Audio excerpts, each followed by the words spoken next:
Que c'est beau de voir un artiste frustré devenir méchant, alors qu'il est juste mauvais.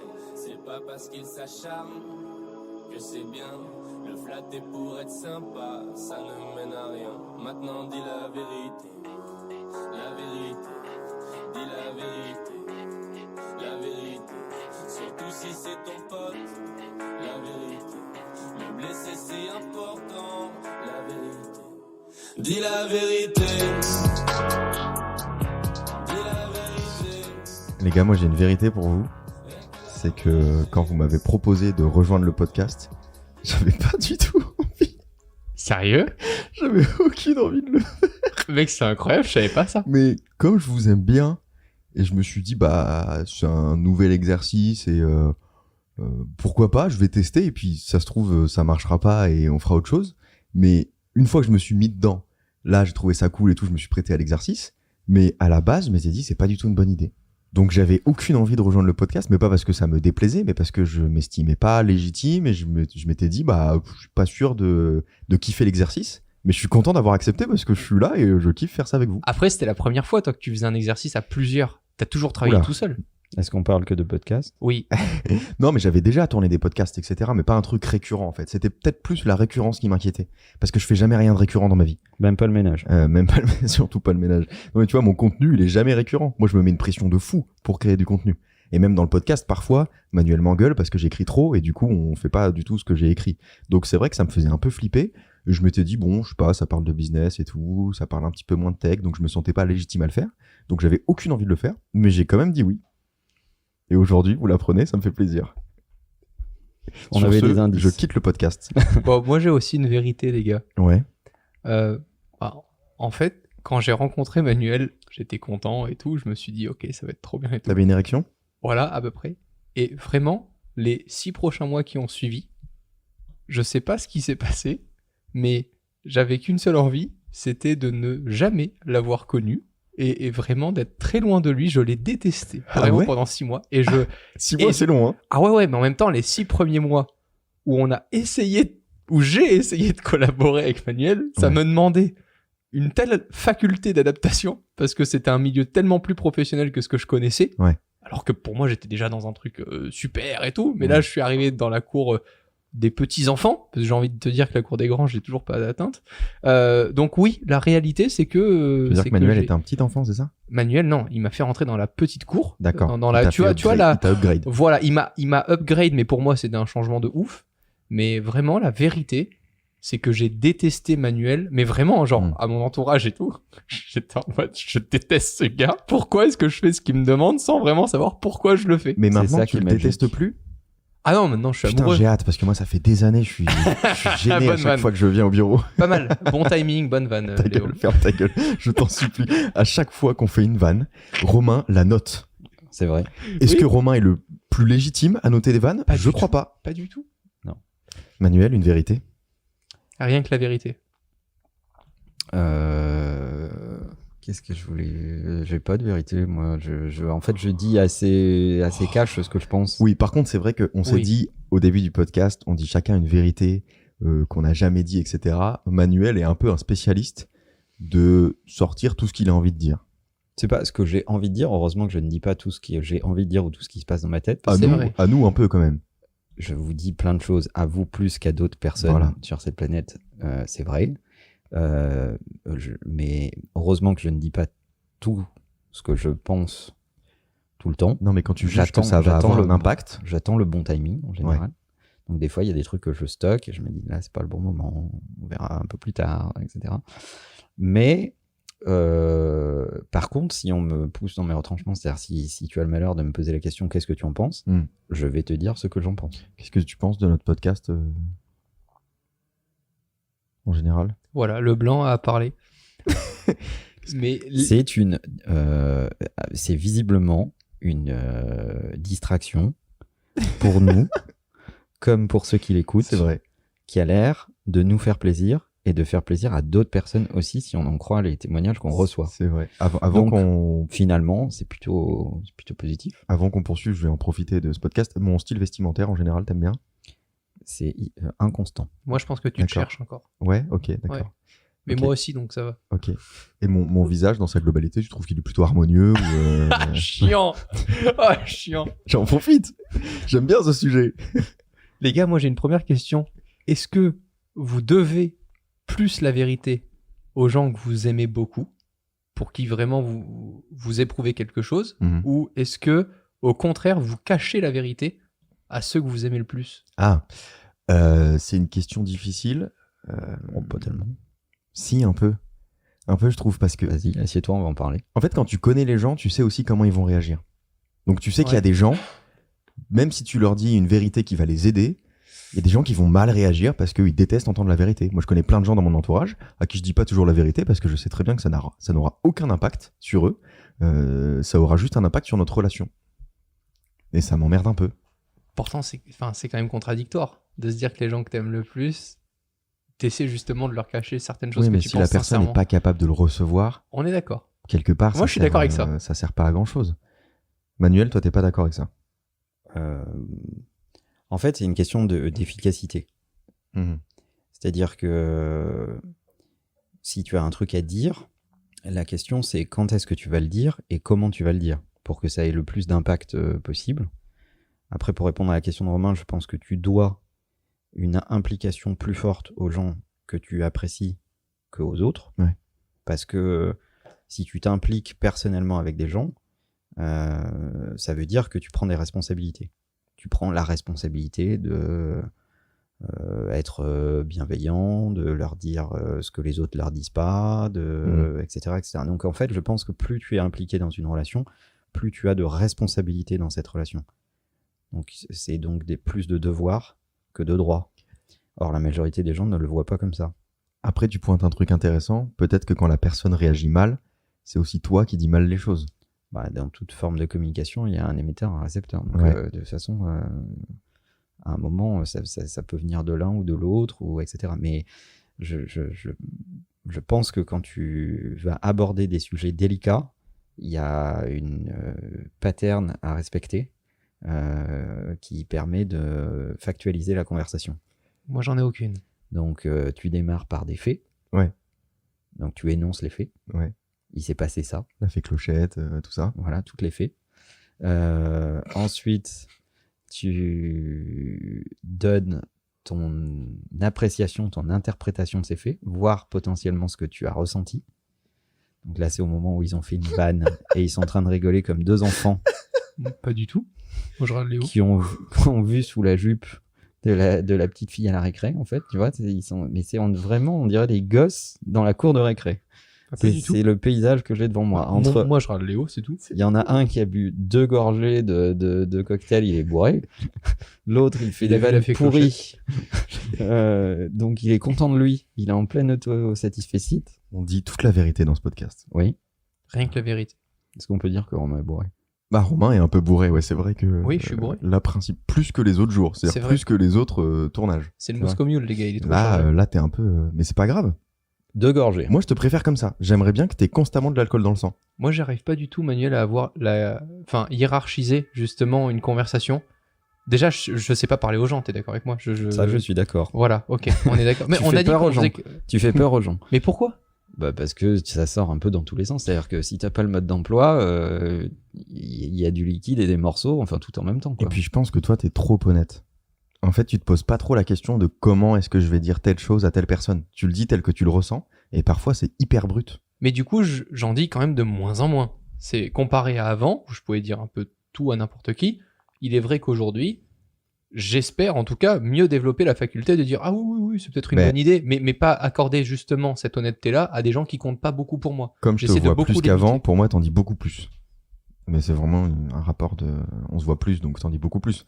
Mais bon, il y avait la question de Romain. On va essayer de structurer un peu ce Mm. podcast sur est-ce Merci. que Tu vois, on y revient sur le problème de structure. est-ce qu'on doit la vérité aux gens avec lesquels on est plus impliqué personnellement, émotionnellement, quelle que soit la nature de la relation qu'on peut avoir avec eux ou pas? Moi, ma réponse est oui. C'est-à-dire que je pense que plus tu es impliqué, plus tu dois de la vérité. Mm. Mais plus c'est délicat, moi je trouve. Non, c'est pas du tout délicat. Je Ah pense ouais. que, au contraire, c'est justement parce que tu apprécies quelqu'un, parce que tu aimes quelqu'un, que tu peux dire à peu près tout ce que tu veux. Et qu'elle en est fait. potentiellement capable de l'entendre. Et c'est la raison pour laquelle ça va bien se passer. Ouais. C'est justement parce que dans cette sphère-là, dans cet endroit-là, tout est possible. Mm. Et on sait que par nature, il n'y a que de la volonté de progrès, que de la bienveillance, Ouais. que de l'amour réciproque, etc., etc. C'est justement à ces endroits-là que la vérité doit éclater. Oui, mais t'as du coup envie de moins faire mal à la personne que Non. t'aimes. Non. Ok. Moi, je pense que, mais ça rejoint ce pourquoi tu m'as détesté, c'est que je pense que plus tu apprécies les gens, plus tu leur dois la vérité. Donc, plus j'apprécie les gens, plus je suis détestable avec eux. Je pense que c'est surtout une question de la personne que tu côtoies dans ta vie.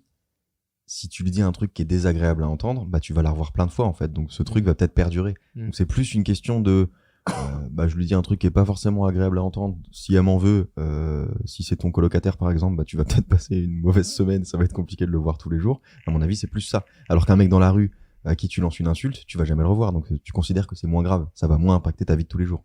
Moi, très honnêtement, je sais pas comment fait la personne avec qui je vis à rester avec moi après ce que pour rester Déjà. avec moi après ce que je peux lui dire. Quoi. Mais personne ne sait. Hein. Non, Ok. personne ne sait, c'est un mystère. Personne D'accord. ne sait. Hein. On est d'accord. D'ailleurs, je pense Oui. qu'elle n'est pas qu'avec toi.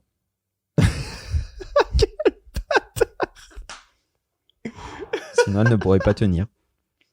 C'est la clé du succès, je pense. Alors, Père Castor a pris des notes. Et il Quel va nous connard. transmettre son savoir.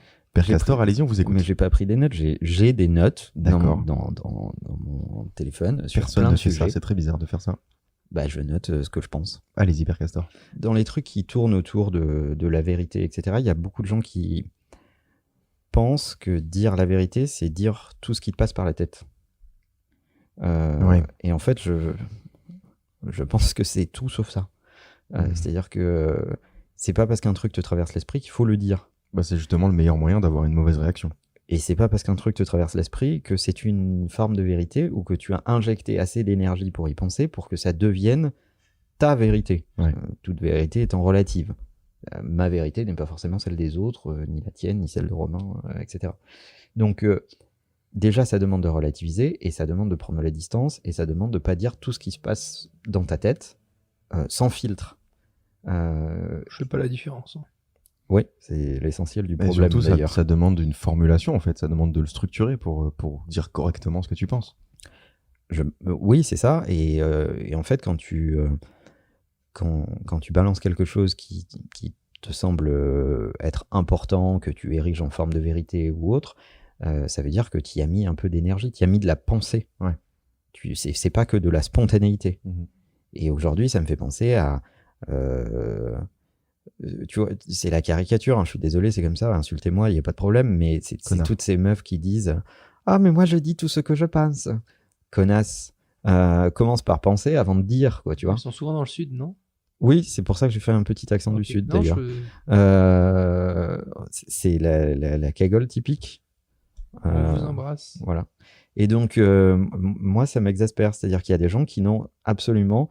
Oui, je sais, Léo, il trouve ça un peu borderline. J'en ai rien à foutre. On a dit la vérité, mais Manuel, calme-toi quand même un petit peu. Je te trouve un peu énervé, là. Et il y a une différence majeure entre ce qui te traverse l'esprit et ce qui a reçu un peu d'énergie et une forme de pensée. Surtout que ça empêche de réagir sur le coup de l'émotion.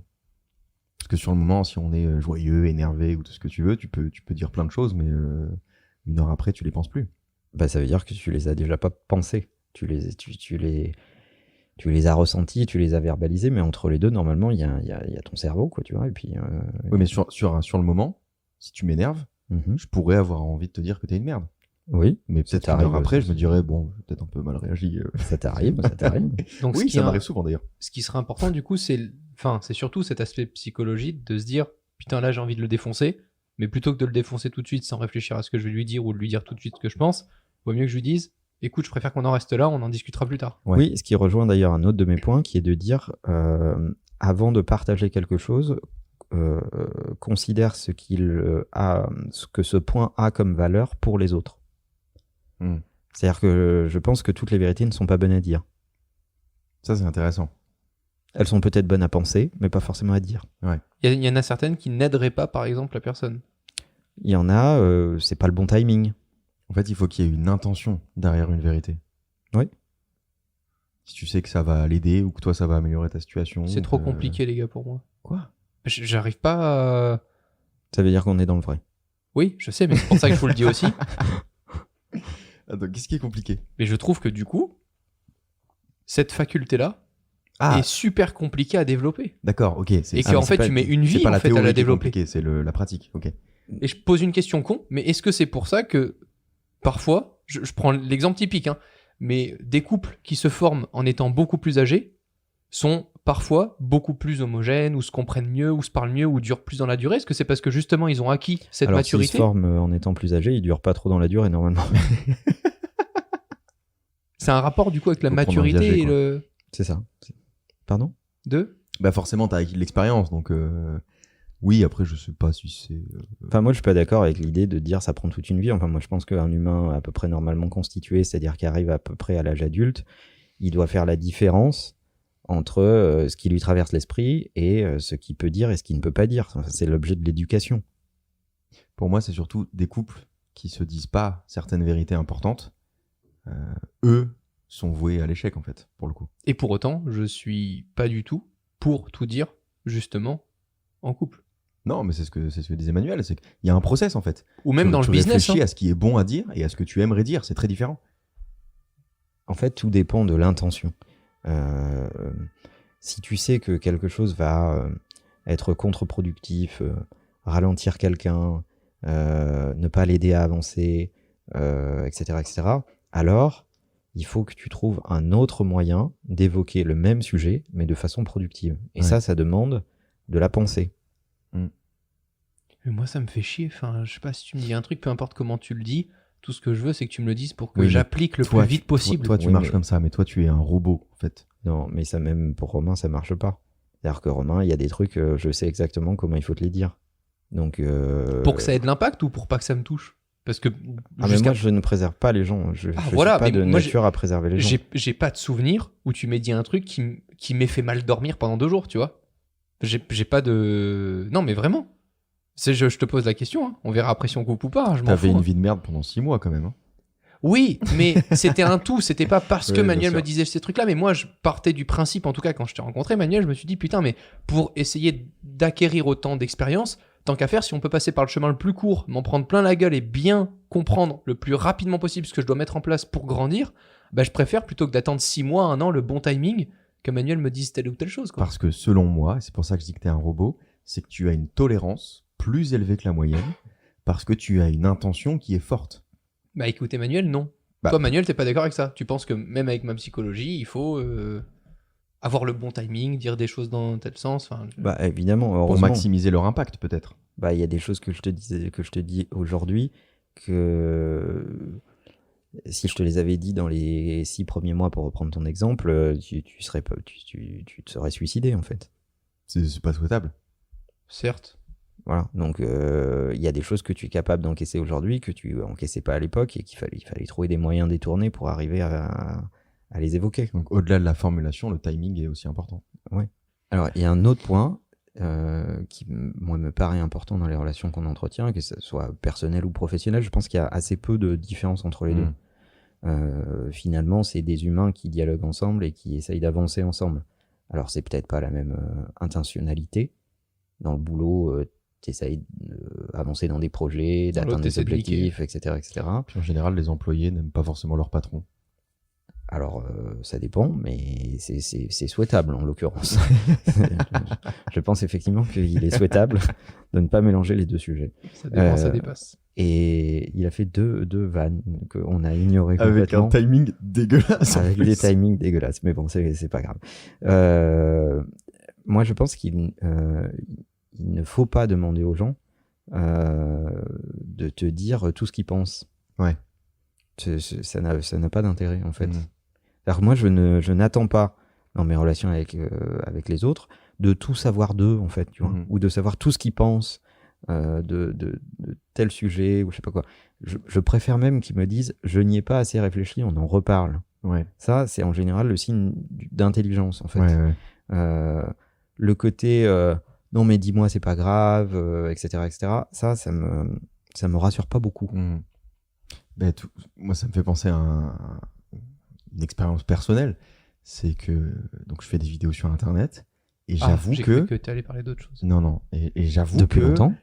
il y a des gens, quand ils me donnent leur avis, je m'en fous un peu en fait. J'écoute et en fait, je sais très vite si ça va m'intéresser ou non. C'est-à-dire qu'il y a des gens, juste, je considère pas l'avis parce que je vois bien que ce que lui est en train de me conseiller, etc., bah, c'est pas moi, donc je zappe en fait. Et parce que t'as pas développé de relation.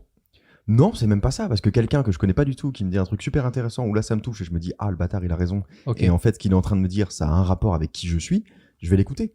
Mais il y a plein de gens sur Internet, je lis et j'entends, mais je m'en fous en fait. Donc je pense que dans les relations sociales, c'est la même chose. J'ai une autre question. Est-ce que la vérité des gens qui nous sont les plus proches est la plupart du temps la bonne vérité? Bah non, bah ça dépend de ton entourage en fait. Ouais. Bah, si t'es entouré de tocards, non. Et c'est d'où l'importance d'avoir un entourage qui est très correctement sélectionné. Je pense que c'est même le plus important, parce qu'en fait, dans tous les dialogues que tu vas pouvoir avoir, les avis que tu vas avoir envie de recueillir, etc., et combien il y a de gens qui aujourd'hui entreprennent dans des super projets et qui te racontent que quand ils parlaient de ces projets-là aux proches, ils te disaient que c'était de la merde, que ça marcherait jamais. Mais c'est surtout qu'on est entouré d'énormément de gens qui pensent que le monde ne peut pas avancer sans qu'ils aient énoncé leur vérité. Je croyais que t'allais dire de con, mais du coup c'est pareil. Et oui, c'est pareil. Et donc, bon, il y a des avis dont je me passe très volontiers. Hein. C'est pas politiquement correct de le dire, mais voilà, c'est pas grave en fait. Et ça ne me manque pas. Hyper en fait. sain en fait. Parce que si t'écoutes tout le monde, tu fais quoi? Bah absolument rien. Bah, tu fais absolument rien. Et c'est pour ça qu'on dit que. Enfin, si tu regardes C8. C'est pour ça qu'on dit toujours que on est la moyenne de notre entourage. Exactement. Si tu veux lancer une boîte et que tu passes ta journée dans un PMU, peut-être que c'est pas le plus optimal pour lancer ta boîte. Et il y a surtout dans notre secteur, en tout cas, certaines grandes marques qui ont répété lors de plusieurs prises de parole. Heureusement qu'on n'a jamais écouté nos consommateurs, sinon ce produit n'aurait jamais existé. Bah oui. Combien de marques ont sorti des produits qui, au final, les AirPods. C'est la différence entre Apple et Samsung, hein, je suis désolé de le dire. Bah sois pas désolé, avec grand plaisir, vas-y, développe. Apple n'écoute pas ses consommateurs, Apple fait de l'innovation et accepte d'être jugé sur le fait que ça fonctionne ou ça fonctionne pas parce que les gens l'achètent ou l'achètent pas, adhèrent ou n'adhèrent pas. Et à une période de la vie d'Apple, bah, y a plein de gens qui n'adhéraient pas, à un point où la boîte était extrêmement en danger de vie ou de mort. Et il se trouve que en innovant encore plus fort, en étant encore plus audacieux, en lisant son époque différemment, cette boîte a profondément changé la vie des gens et les gens ont voulu acheter massivement leurs produits. Ça s'appelle Apple. Samsung passe son temps à commander des enquêtes, des avis, il faut faire les gens ils voudraient que les téléphones se plient en deux. Ça serait génial. Je te laisse pas juger le téléphone pliant, c'est le seul truc qu'ils ont fait de bien dernièrement. Non, c'est de la merde. On peut aussi parler de SpaceX, hein, qui se faisait rironner par la NASA et qui aujourd'hui la NASA travaille avec SpaceX. On peut surtout citer une fausse citation de Henry Ford qui dit, je crois vraiment que pour le coup ça a été débunké, qu'il n'a jamais dit ça, qui dit si j'avais écouté les gens, j'aurais fait un cheval plus rapide. Oui. Où il disait aussi, c'est un truc du genre, mais c'est pas exactement ça, c'est un truc du genre, les gens voudraient choisir la couleur de leur voiture, mais ils n'achètent que du noir. C'est pour ça que nous ne produisons nos voitures que en noir. C'est génial. Manuel. Oui, Léo. C'est quoi la vérité la plus inconfortable pour le destinataire que tu as eu à dire? Il y en a tellement. Tous les jours. Tous les jours. Bah, il y en a plein. Enfin, tu vois, c'est une reconnexion entre l'ambition et la réalité de la personne, en fait, tu vois. C'est de la réalité de la pratique de la personne. Il y a des gens qui ont une décorrélation complète entre leur niveau d'ambition et la quantité d'énergie, de travail, d'abnégation qu'ils mettent dans les choses. Et ça, souvent, ça picote. Ouais, là, tu fais de la politique. Moi, je voulais une phrase. Ben, il y en a plein, en fait. J'ai souvent dit à des gens qu'ils ne travaillaient pas assez, qu'ils n'avaient pas le bon niveau d'instruction, enfin, tu vois, que tout un tas d'éléments manquaient pour nourrir leur projet, en fait. Donc, tu refusais des projets ou alors tu te séparais de gens en leur donnant les vraies raisons, en fait. Oui, et il m'est arrivé plein de fois de refuser de promouvoir des gens à des positions qu'ils réclamaient parce que je voyais qu'ils ne pouvaient pas occuper cette position légitimement et qu'ils n'allaient pas faire un bon boulot vis-à-vis de l'équipe qui allait, on va dire, subir leur management. Enfin, moi, ce qui me choque le plus souvent, c'est la mégalomanie, en fait. Ouais. Mais ça a énormément de valeur pour eux, d'avoir les vraies raisons. Alors, souvent, c'est pas accueilli en faisant bravo avec les fesses. Oui, c'est mal reçu. Mais derrière, dans leur vie, ça va les aider, en fait. S'ils en prennent Mais compte. J'en ai eu quelques-uns qui m'ont rappelé quelques temps après pour me dire, j'ai pas compris sur l'instant, je t'en ai beaucoup voulu. Ouais. Maintenant, aujourd'hui, j'ai compris. Et avant, j'étais pas capable. Maintenant, je te remercie. Ça, c'est intéressant. Et j'en ai quelques-uns qui l'ont fait. Ça, c'est intéressant parce que moi, je pense que quand je reçois une leçon, un truc qui est vraiment désagréable à entendre, je réagis un peu comme ça. Sur le moment, je suis braqué, mais je le garde quand même dans un coin de ma tête. Et plus tard, je vais me dire, peut-être pas trop con, ça. Peut-être pas trop faux. Mais je pense que ce que l'on doit aux gens qui nous entourent, professionnellement ou personnellement, c'est ça.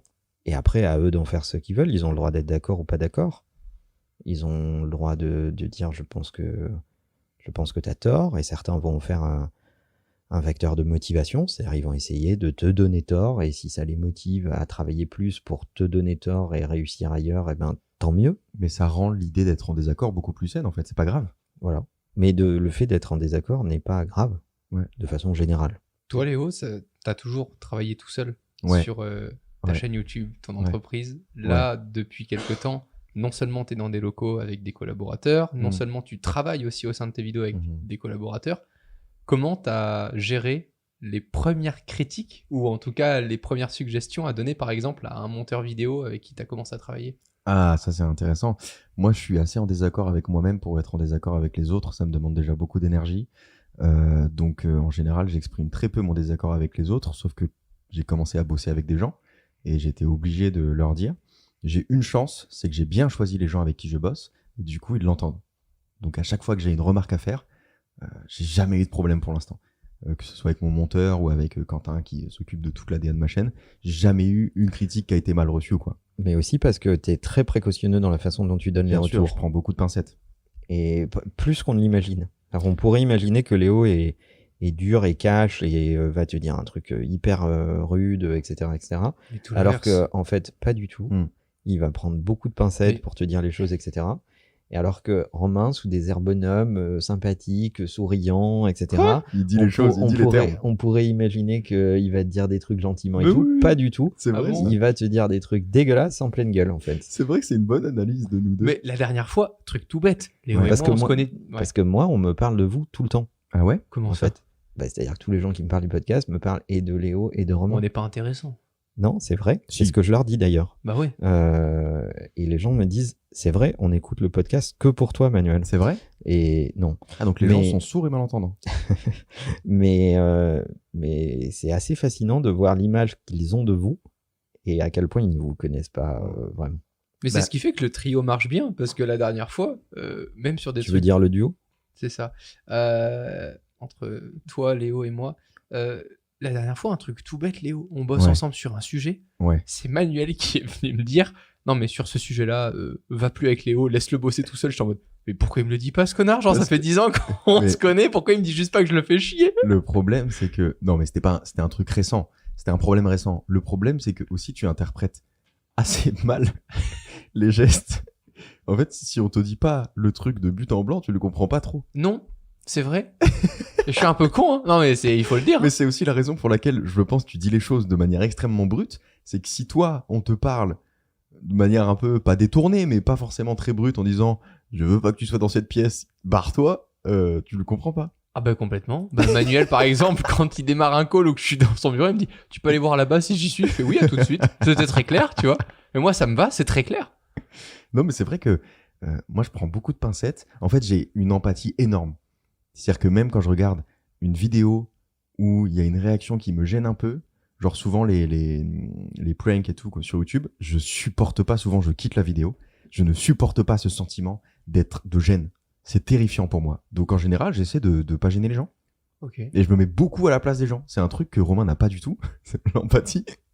Mais du coup, moi j'ai mis un filtre, hein, mais même au Oui. sein de la chaîne YouTube, je suis ravi de bosser avec Thomas, qui d'ailleurs édite ce podcast, et beaucoup de monteurs vidéo avec qui on travaille m'ont dit, mais je comprends pas, je travaille pour tes vidéos, et pourtant je te parle jamais. J'ai dit, oui, mais c'est mieux comme ça. Vraiment, c'est mieux vrai. comme ça.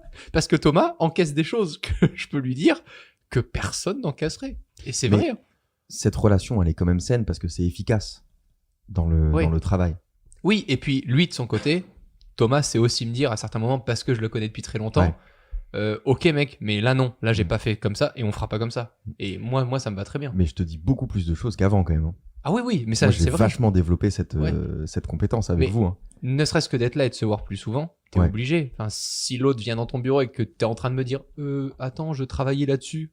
Bon, moi je me mets là. T'inquiète pas que je reste là. J'ai pas compris. Non, Tant que non, tu me non, dis pas de me casser. non, je suis pas forcément, obligé, mais je le fais plus naturellement. Moi j'ai un gros problème quand même à dire la vérité. Parce que Quoi je fais pas. Ben oui, parce que dire la vérité à des gens que j'aime, que j'estime, aucun problème. Dire à certains moments une vérité qui me ferait beaucoup de bien à des gens que je ne connais pas, je n'y arrive pas. Je préfère m'extirper de la pièce ou m'enlever de cette Mais situation-là. peut-être parce que tu t'es mis un filtre. Ben, c'est surtout que. C'est Enfin, souvent parce que vous êtes préoccupé par savoir ce que les gens vont penser. Oui, Ouais, complètement. exactement. Alors que personnellement, que ce soit des gens que j'aime ou des gens que je ne connais pas, je n'en ai rien à carrer. C'est même plus vicieux que ça. Toi, t'aimes bien que les gens te détestent quand même. Pas du tout. Si. Non, non, c'est une fausse idée. Je suis pas d'accord avec Non, ça, c'est Léo. vrai. Non, ça non. c'est ce que Non, non, c'est c'est ce qu'on veut, c'est ce que 100% vrai. Tu es une merde. Pour Manuel, c'est un filtre à con. Ça veut dire que si la personne dit j'ai peur de Manuel, en général, ça éclate Manuel parce qu'il se dit super, j'ai gagné du temps avec ce connard. Parce que s'il part de ce principe-là, c'est qu'il n'a pas du tout compris ce que je pouvais faire, etc. Enfin, je pense, hein, je parle pas à ta place, Manuel, mais Vas-y, c'est ce que tu viens de faire. si, mais c'est bien. pour ça que je le précise. C'est pour D'accord. que Manuel donne son avis. En fait, je pense que ce qui est intéressant, c'est d'être entouré de gens qui vont avoir l'audace, l'intelligence, la construction intellectuelle de t'opposer un raisonnement. Ouais. Donc, si tu es entouré de gens qui n'ont que des réactions spontanées pour te dire « Ah, c'est super » ou « Ah, c'est nul », binaire, mais qui n'ont pas d'argument, bah, c'est pas très intéressant. Et si tu es entouré de gens qui te disent objectivement des choses construites et qui n'ont pas peur de le faire, ça c'est plus intéressant.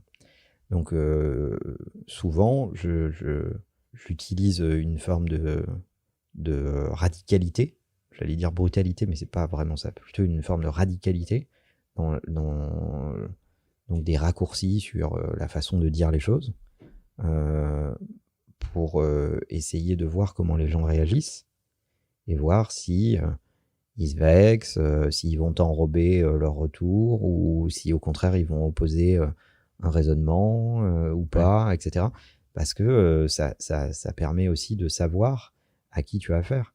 Moi, je suis entouré de milliers de personnes dans la boîte. J'ai besoin de connaître assez vite l'efficacité de la relation que j'entretiens avec ces gens-là. Ouais. Voilà, donc ça me permet de gagner du temps. Est-ce que c'est ce qui fait qu'à un moment, certains employés qui peuvent être non seulement très compétents, mais en plus de ça, développer une forme de bonne vérité avec les dirigeants, montent, on va dire, dans la boîte et gèrent plusieurs équipes pour essayer de rassembler le plus rapidement possible et de la meilleure manière la C'est une vérité au sein des équipes. C'est une question de courage. Je pense qu'une boîte saine promeut le courage. Donc quelqu'un qui a le courage de dire qu'il y a quelque chose qui ne va pas et de proposer les solutions qui pourraient le résoudre. Quelqu'un qui a le courage de s'opposer à une décision en disant « bon, moi je pense que c'est une mauvaise décision pour telle ou telle raison ». Quelqu'un qui a le courage de malgré tout se ranger derrière une décision alors qu'il n'est pas d'accord avec et de servir cette décision quoi qu'il arrive jusqu'à ce qu'on arrive au moment où on analysera les résultats et on reconsidérera la position. Donc de mettre son avis personnel de côté au profit de la décision qui a été relevée, en fait, donc de ravaler son orgueil ou son ego. Tout ça, c'est des facteurs qui permettent de savoir à qui tu as affaire. C'est toujours la question de l'intérêt collectif versus l'intérêt individuel. C'est intéressant que tu évoques le courage parce qu'on n'en avait pas encore parlé. Et moi, ça me parle énormément parce que je pense que tout ça, c'est juste une question de courage. Et il y a quelques années, c'est pour ça que je me dis que j'ai changé, j'étais en train de me faire la réflexion, il y a quelques années, si j'allais au bar et que je demandais un Moscow Mule et que le mec me servait un Mojito, Tu buvais le mojito. j'aurais dit, oh, c'est pas grave, c'est bien aussi. Ah Et je l'aurais jamais dit, en fait, c'est pas du tout ce que j'ai commandé. Moi, non Mais c'est fou, seulement... mais il y a plein de gens qui sont dans cette situation en vrai. Ouais. Je te jure qu'il y a quelques années, j'aurais dit ça. Alors que maintenant, j'ai beaucoup changé. On était au concert d'Orelsan à l'Accor Hotel Arena il y a 2 semaines. Et à la fin du concert, on se retrouve dans une soirée un peu privée après le concert. Et il y a Ablai, le bras droit d'Orelsan, qui vient nous voir, qui nous demande si c'était bien. Je lui dis incroyable. Et derrière, je lui ai dit, bon, j'ai une petite réserve quand même. Et j'ai mis ma réserve, qui était une petite réserve de merde, mais ça me tenait à cœur. Alors qu'il y a quelques années, j'aurais jamais dit, Norman, c'est pas tout à fait ce que j'ai commandé. Et je Donc pense ça, que ça se développe comme compétence. ce type a dû écouter. Il Parce s'en que battait les couilles. Il s'est retourné, il a parlé à quelqu'un Ouais, d'autre. parce qu'il- Alors, ouais, il était- peut-être, mais en tout cas, il t'aurait mieux retenu que les autres. enfin, après, c'est ce qu'on disait tout à l'heure sur la communication. Il faut être deux. Hein. Ouais. Donc, si tu poses une question qui est une question rhétorique juste pour qu'on te dise que c'était formidable, bah ne pose pas la question. Non, pour le coup, il était très gentil et tout. C'est juste qu'on l'a alpagué et du coup, il est parti ailleurs. Mais c'est vrai que ça m'a marqué ce changement de. Toi, t'as toujours été comme ça, Manuel? T'as toujours été très honnête, à dire la vérité aux gens? Ou ça, c'est une compétence que t'as développée? Non, écoute, je crois que c'est un truc un peu inné, puisque je me souviens d'anecdotes vraiment familiales où je disais des trucs qu'il fallait pas dire à certains moments, en fait. Et à certains âges. Oui, j'ai dit très tôt des trucs qu'on devait pas dire. En fait, je pense avoir mis ma mère dans une position un peu délicate à certains moments. À la caisse, à Carrefour, ah, il pue le monsieur? Oui, des trucs comme ça, D'accord. ou des trucs vis-à-vis de mes profs, ou de mon grand-père, qui était quand même la figure de l'autorité familiale, etc. Donc toi, c'est l'inverse, en fait. La compétence que t'as développée, c'est justement ce que tu disais, de se mettre un filtre, de réfléchir avant de parler, etc. Je pense que j'ai, avec le temps, compris l'intérêt du timing et de la façon de dire les choses, Ouais. sans jamais changer le contenu. La méthode est importante. Ouais. Enfin, tu peux quand même faire la différence entre un sirop et un suppositoire. C'est pas la même méthode. Et pour autant, Les deux peuvent être combinés les deux peuvent être combinés. pour plus d'efficacité. Et te Je soigner. conseille le suppositoire effervescent. Bon. Romain, t'as peut-être une citation? J'ai pas de citation. Pour moi, c'est toutes les facultés que j'essaie justement d'adopter avec le temps. C'est réfléchir avant de parler, beaucoup plus fermer ma gueule qu'avant. Si je peux être le mec qui parle le moins aujourd'hui dans une soirée ou autre. C'est marrant ce que tu dis, parce que c'est le dernier point que moi j'avais noté, qui était de dire pour arriver à avoir une forme d'impact dans la conversation et une contribution positive à la conversation, qui peut passer par l'honnêteté, la vérité au bon moment, etc., faut commencer par écouter. Et il faut plus écouter que parler? Oui, je pense. Encore plus dans le commercial. Mon grand-père disait, le bon Dieu t'a donné 2 oreilles et une bouche, c'est pour écouter 2 fois plus que tu ne parles. Elle est trop belle celle-là. C'est bien. Et C'est vrai. je ne sais pas si ça a un rapport avec le bon Dieu, mais en tout cas, c'est vrai qu'on a 2 oreilles et une bouche. Et ça serait bien de s'en rappeler. Mais souvent, Romain me fait rencontrer des gens très différents les uns des autres. Et je pense que certains sont surpris, en fait, parce que moi, je suis pas du style à occuper la conversation, à prendre tout l'espace disponible, etc. Au contraire. Alors, tu n'es pas du tout ce qu'on peut imaginer, ça c'est certain. Et c'est ce qui est d'ailleurs très bizarre et qui peut déboussoler beaucoup de gens, c'est qu'avec Manuel, les blancs dans la conversation, c'est complètement normal. Si Manuel n'a rien à dire, il peut quand même vous apprécier. C'est la première fois qu'il vous rencontre. Il va laisser, mais réellement, c'est long, hein, 15-20 secondes de blanc. Puis il va vous regarder, et juste comme ça, avec un petit sourire. Et puis il va attendre d'avoir quelque chose d'intéressant à dire, juste pour essayer d'échanger quelque chose. Ou alors il va dire, Bon, ben voilà, c'était super de se voir. Ouais. Je vous laisse continuer. À bientôt. Mais c'est d'une gêne et du coup, ça intrigue tellement que c'est 10 fois plus puissant que le mec qui est là qui fait ah ben tu sais pas quoi, ben moi je, ben la dernière fois, bah oh lui je le connais, lui c'est mon ami et lui putain ferme ta gueule. Enfin c'est vrai hein, mais j'ai compris ça quand j'ai commencé à bêta tester parce que j'arrive pas encore vraiment à le faire à 100%, surtout après 3-4 verres dans la soirée. Bon, même un. Hein. Voilà. mais plus tu parais mystérieux, mieux ça fonctionne en fait. Plus t'es le mec en fin de soirée en mode putain, il était là tout le long, il était calme, à chaque fois qu'il a parlé, putain, c'était super intéressant. Ça a tellement plus de valeur. Ouais. Et encore plus pour dire une vérité. Parce que Manuel, je crois qu'il la gêne, c'est pas dans tes gènes. T'es jamais gêné.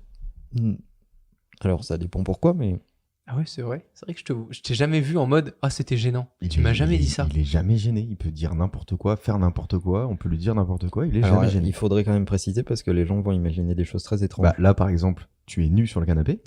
Tu n'as pas l'air gêné. Mais qu'il est con. Enfin, Regarde sa tu pendouille. Tu fais référence à quoi quand tu dis ça exactement? Parce que là, je vois pas trop. Mais parfois, dans tes interactions, tu dis des choses à des gens et c'est pas très grave. Mais moi, je suis mal à l'aise, par exemple. Vas-y, tu veux en parler? J'ai pas d'exemple précis parce que tu veux régler tes comptes. il y a rien qui m'est traumatisé. Ah. Mais parfois, tu dis des choses et comme c'est pas habituel, moi, ça me gêne. Mais est-ce que c'est faux?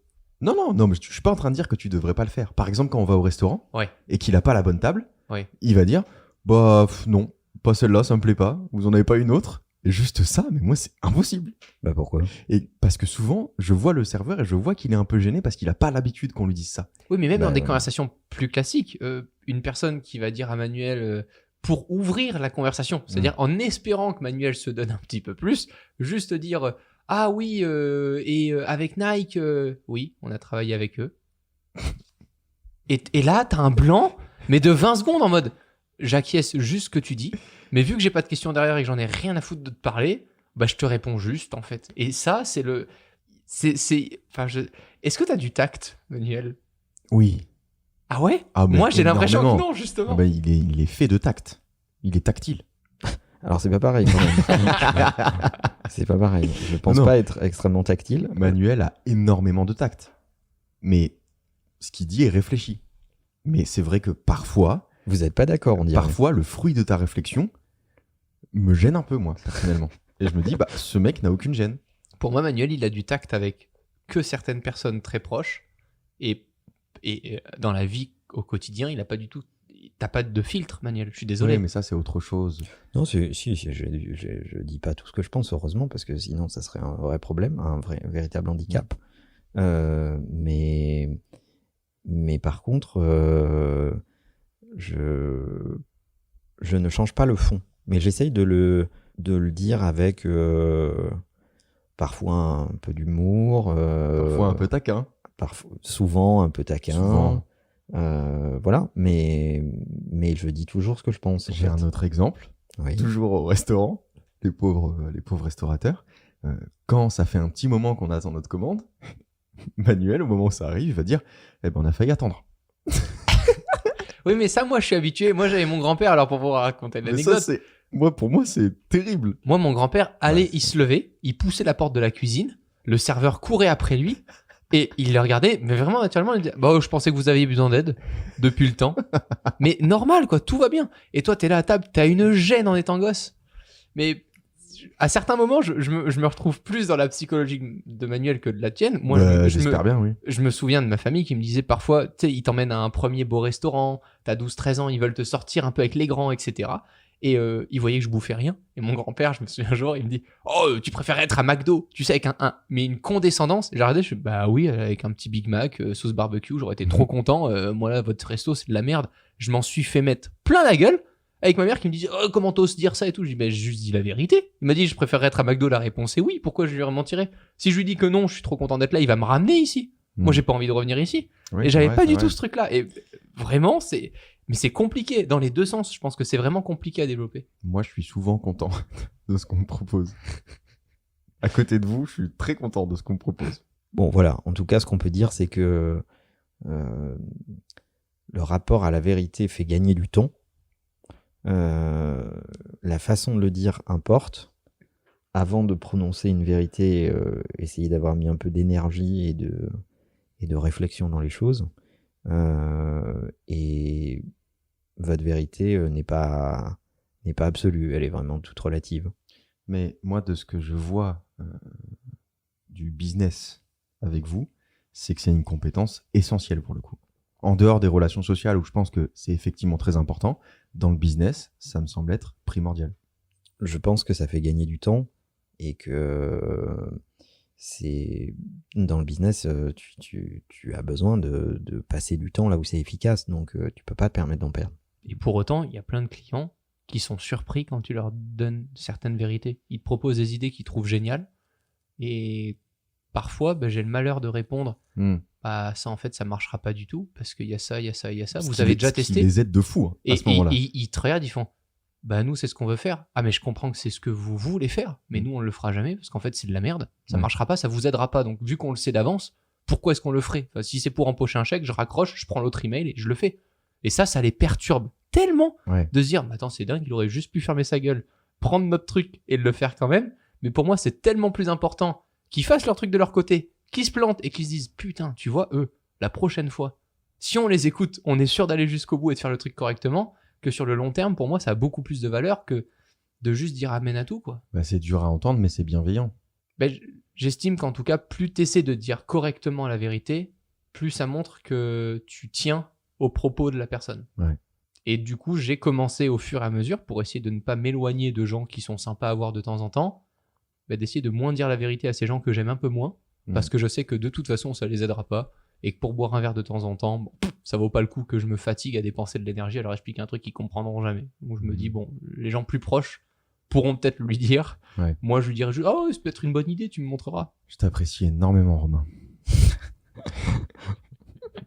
Merci les gars. La bise. À très vite. Bye bye.